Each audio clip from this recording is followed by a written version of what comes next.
Today I'm flipping through an altar book for Flip Through Friday. Let's take a peek at what's inside. I will ask you for your help on something throughout this video. I started this altar book as I thought it was be a really cool project, but I did not quite finish it. So I'm looking for actually your help and inspiration on ideas that I can do to kind of complete this a little bit. So it was a children's book, a chapter book called Ugly Cat and Pablo, and I picked this book because I loved the bold text and illustrations that were in the book. So a lot of the illustrations I kept in the book. I glued some pages together, some I did not. As you can see, I didn't do anything here. There's just a piece of tissue paper glued over just to kind of take the emphasis off of the words a little bit. And the pictures throughout are so cute. So most of the paper that I glued throughout was tissue paper, and I just glued that down with glue stick. So I made all these different little flip outs and things like that, but then I didn't really do anything after with that. So I guess maybe that was the exercise that I was practicing for myself, is making these different kinds of flip outs. Along the way you might see notes that I wrote to myself. Here I was going to put white gesso on this page, and then I just didn't again here. But all of the fonts are they're really cute. That's why I kind of didn't want to cover some of them up, because on one page you have all these different cool fonts and lots of spreads like this where it's like a full picture. But now as I'm looking at this, I can kind of see myself maybe perhaps going over this lightly with some watercolor like as washes, or maybe highlighting some details with paint marker or gel pen. Let me know what you think. This one I just completely cover over the page, and then here's a pocket. This paper that I used, I did get from Five Below in a paper, in a pad, maybe over a year ago. It's quite thick. It's like a cardstock. So again, here I was adding white gesso, but I left this little cutie. So this would be, I hope that you're thinking of some ideas that you can help me with along the way. If you know someone else who might have some great ideas to help me finish this up, please don't hesitate to share this video with them so they can contact me as well, and we can get this worked out. I think it's a really cute start.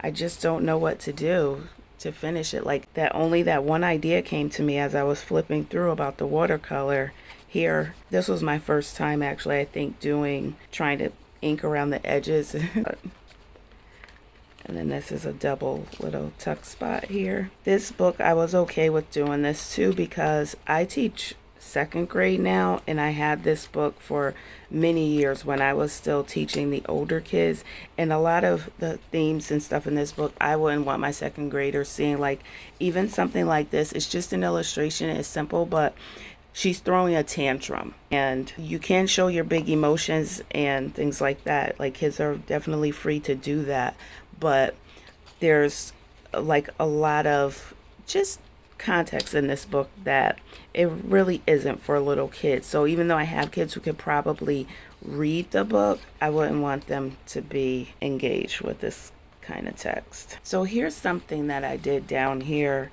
to add a little bit of texture, and I used the Tim Holtz tiny attacher, and I did these crosses with it. And then on the back here it's a little bit rough, so I need to actually cover this up with something because it's a bit sharp there. And see, even like this, it's like she's kicking at the dog and she's holding the mouse by the tail. That's not something that I would want little kids to really engage with, because it's like being cruel to animals. I know it may seem like I'm reading into it a lot, but trust me, small kids age 6, 7, and 8, they're very literal. What they see is what they think things are. So in between these two pages is a pocket, like a full page pocket, and that's why I have this long piece of scrap kind of hanging out. Over here, I'm not really sure what I was thinking. I think maybe this was supposed to be like this. I don't know, honestly, what I was thinking about here, but I did get this idea of folding the page like this from, maybe this was the idea, who knows, from watching Natasha's video, Treasure Books, her video on like the full book of pages, the altar book that she had done, and that was one that I thought was pretty cute for this. I do like how I use these little pops of color in here at times with the colored tissue paper. I thought that was cute. This is supposed to be like a hidden journaling, and then there's a little pocket on this side of it, another flip out, because this is supposed to be, so the white gesso here so that this could be hidden journaling over here. Thought about that. Perhaps another little flip. There's a pocket here, but I wanted to keep it like a short thing because I like this text. Again, there's different variation, but I also like the illustration, so I figure like something can go in here, but it could come out and you can still see the little picture. And of course, this was just cute. This one I cut the page in half, so there's that, there's this, and then white gesso here. Also, this book has a lot of English and Spanish in it, so that was something else. I did not want to cover up all of the Spanish phrases. And then on this side, there's this flip out.